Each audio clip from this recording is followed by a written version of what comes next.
Good morning, welcome back. You're watching Daybreak and thank you for staying with us. The hashtag on X is Citizen Daybreak. The SMS code is 22422 at Citizen TV Kenya and at Ayub Abdikadir. This morning with me in studio on my immediate right is the former Makueni County Governor, Kivutha Kibwana. Good morning. Good morning. Lovely having you here. Thank you very much. And pleasure. Your presence is highly appreciated. Gishira Kibara is former Principal Secretary. Good morning. Good morning. Thank you for your time. Much appreciated. And as well as Dr. Kipkurui Chepkwony, the CEO of the Intergovernmental Relations Technical Committee. Good morning. Good morning and thanks for your time. FCPA Ahmed Abdullahi is the Governor of Wajir County as well as the Vice Chair of the Council of Governors. Gentlemen, your time is all appreciated this morning. We focus our attention on devolution and the new era of governance heralded in by Katiba 2010 since its promulgation, and taking stock, an audit of where we are 13 years later since the first elections in 2013 after promulgation of Katiba. First to you, Governor Kivutha Kibwana.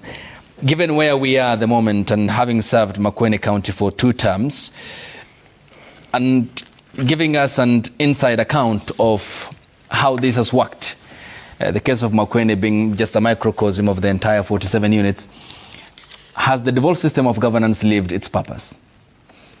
Thank you very much for that, very important question in terms of where is devolution at? Did it make sense for us to adopt a devolution system? I'm clear in my mind that devolution has really helped this country. In actual fact, because at the grassroots, people get certain services. As a consequence, even the pressures that came onto the national government have decreased. Of course, there are challenges. But if, for example, one looks at the 22-23 State of County Address, because that is the latest one, for 2023-24, 23-24, that has not been done. Yeah. But if you look at that in terms of, what are some of the successes that have been posted. For example, when it comes to agriculture, according to the 2023 economic survey, agriculture gives us 21.2% of the overall GDP. Okay. And if that is so, because agriculture is a devolved function, it means that the counties are working significantly to make agriculture relatively successful. If you look at the health sector, 66% of about 66% of the workforce, and we have about 190,000 workers in the health sector, both private and public. 66% are people from the county, so that therefore they offer significant services. Okay. In actual fact, although the counties and national government are doing the community health volunteers, but the majority of that work is the counties, and they have now engaged about 100,000 of them, which go to the grassroots.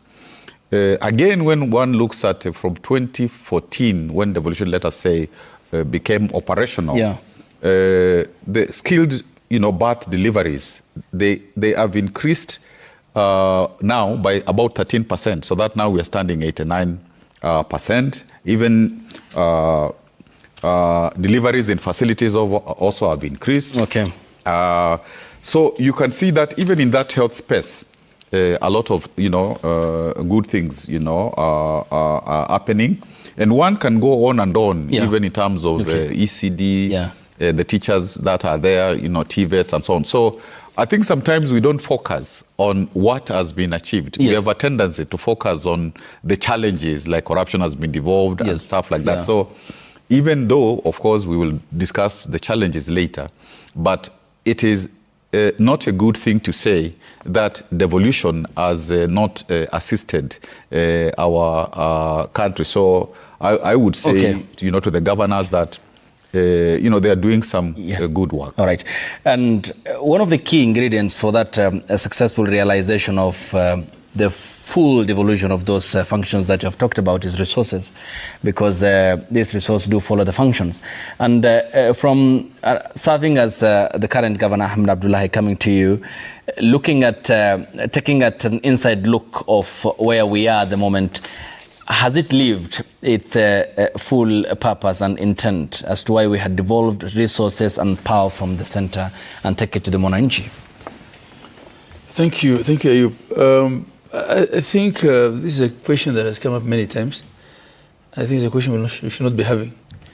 The question we should be having is what has worked and how well and what could work better. Mm-hmm. There is no doubt that devolution has changed lives of Kenyans. The figures speak for themselves. The data is very clear. Prof has referred to some of it. From zero number of teachers paid by counties in 2013, because ECD teachers before 2013 were actually paid by parents, right? And ECD actually existed only in a few municipalities here and there. Mm-hmm. Today we have 47,000 ECD teachers on the payroll of counties, and we have ECD classes in the remotest of places. We had 800 doctors in 2013 in district hospitals. Today we have over 5,000. Mm-hmm. The latest I checked was 5,239. And places that had one doctor for a whole district today have over 100 doctors with over 30, 40 consultants. And this has, facilities moved from about 8,000 hospitals of different levels to 17,000 across the whole country. This has reduced maternal mortality. Mm-hmm. It has increased skill deliveries. We had 1,800 extension officers in agricultural sector in 2013. Today we have over 8,000 of them serving Kenyans. We have tarmac road in places that had never had a kilometer of tarmac as a result of devolution. There are places that have more than quadrupled their water sources. The borehole cover in some of the counties has moved by 400%. So this is devolution. Yes, there are challenges, and we'll talk about those. Yeah. But that devolution has been a game changer that has actually, in many cases, in many of those key performance indicators, quadrupled, tripled in 13 years what we were doing for 50 years before devolution.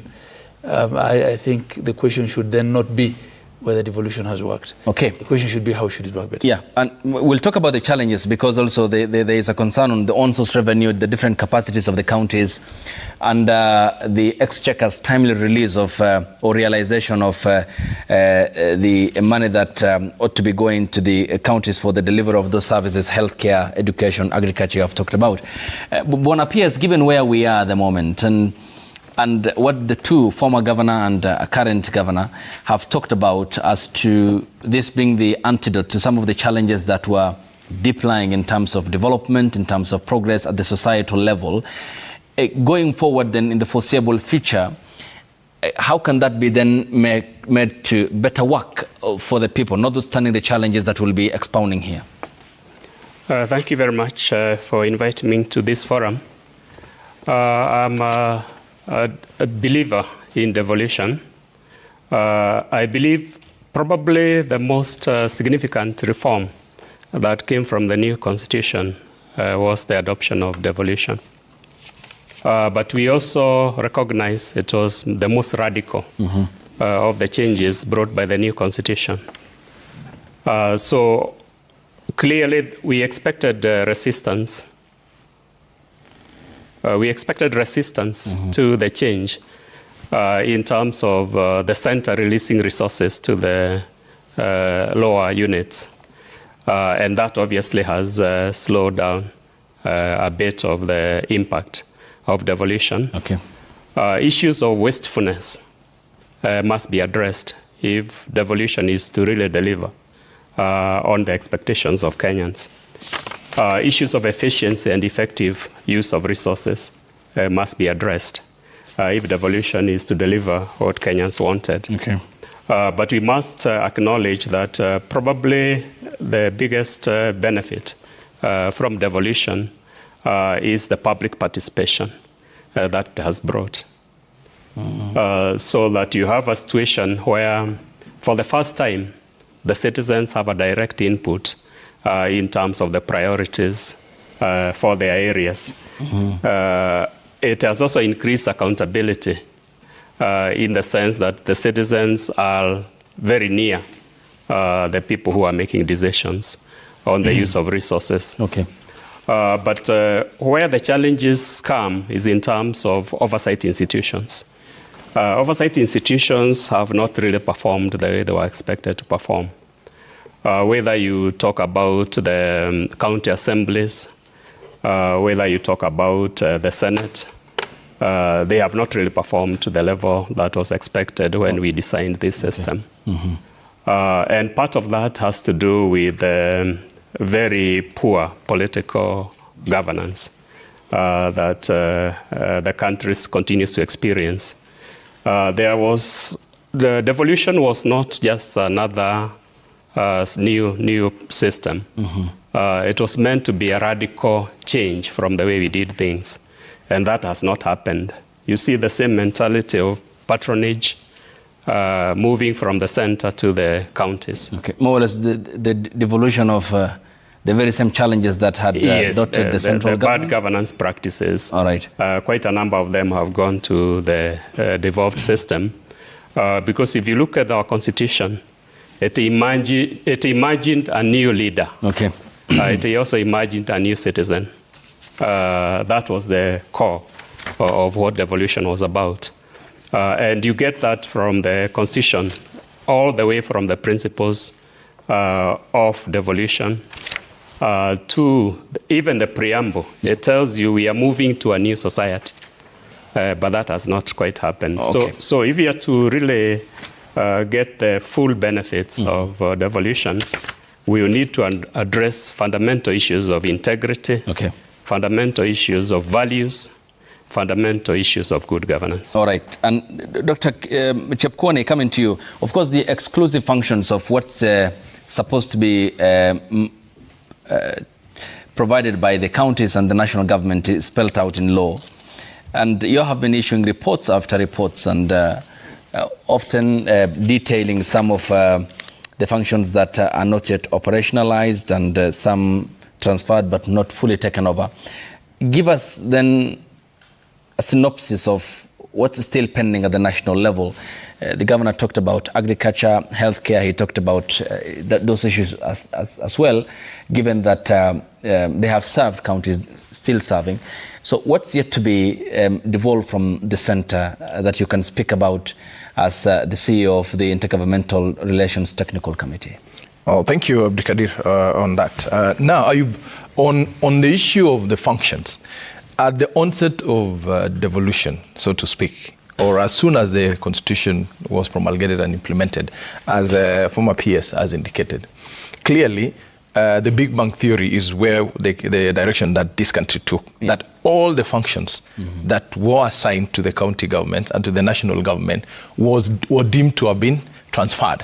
However, subsequent clarification of the functions and key elements. A function is so huge that there are key elements in those functions that needed to be clarified subsequently and resources identified for the attendant function, so that now we go with the principle of resources following the function. So the functions were transferred in principle as assigned in the Constitution. Some resources were transferred following those functions. But there are subsequent clarifications on the functions for additional resources to the counties. So as we speak now, we wouldn't say that there are some functions that are being held at the national government or that ought to have gone to the county governments and have not gone. All of them have been assigned. What we are asking ourselves is either of the levels of government performing a function that is exclusively not theirs, or that is that can be implemented from both levels of government. And if that is the case, is it being done legally? Because there's supposed to be an understanding. If the national government is performing a function that is being assigned to the county government, as the county governments agreed to that, because the law provides a situation where a county government, or county governments for that case, can decide that one of their functions which they ought to be implementing, that they want to allow the national government to implement for or on behalf of that county government or the county governments for a period of time, dependent on the reasons that they would be able to establish and indicate. However, what we are realizing is that is envisioned in law, and it indeed happened in 2020. 2020, yes. In Nairobi County. Yes. And what then came into place was the Nairobi Metropolitan Services. 4 key functions were transferred to the then NMS-led body. However, is there any other circumstance or an example that you can give where the national government still is performing functions that are exclusively meant for the counties, other than the practical example that we had here in Nairobi? The issue of Nairobi and NMS is a classic example of the extent that the Constitution provides, gives us leverage for governance. The example of Nairobi has not been done by any other county. However, there are few functions. As we speak now, IGRTC is handling requests by 3 counties that they want some of their functions to be handled at the national government. Murang'a County desires that the village polytechnics, some of the village polytechnics, be transferred back to national government. Okay. We also have Mandera, who have also given an indication, and also Garissa, where now we are saying the same on polytechnic. On polytechnic and ECDs. Okay. All right, and also national government for that case has also indicated that they would desire to hand over to Mandera County the construction of secondary schools. So some of these things now, we are the level that we are saying now we are looking at full implementation of the Constitution. Every level of government is trying to expand the aims of the Constitution for space of service delivery. So for the NMS issue, it was well done. You remember, Ayub, we discussed this when I was still the Secretary General of County Assemblies Forum, when there were issues raised as to why national government is taking over Nairobi. But the discussion should have been, what is the legal process for national government to take over functions of a county government? The then governor said he was under duress.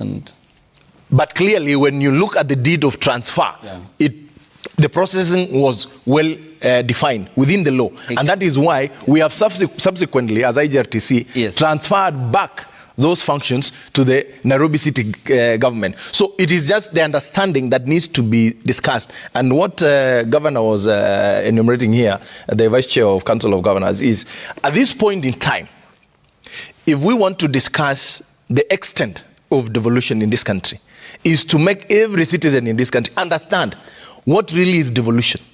Besides talking about the challenges, I think for the last 10 years, we have been discussing about the challenges that we have faced in devolution.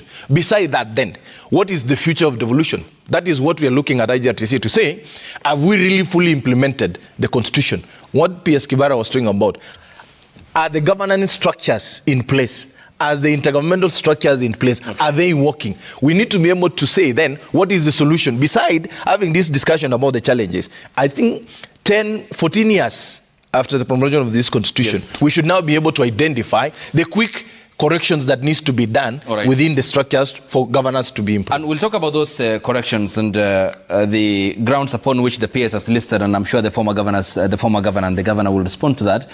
And the fundamental questions that this has raised, given that the very idea of having even the county assemblies was to be in less proximity to the people, so that legislations and accountability issues are brought to forth, and how they have also worked with the county executive is also another fundamental question that we'll be asking ourselves here, and largely what has characterized the devolved system of governance terrain in the country since 2013.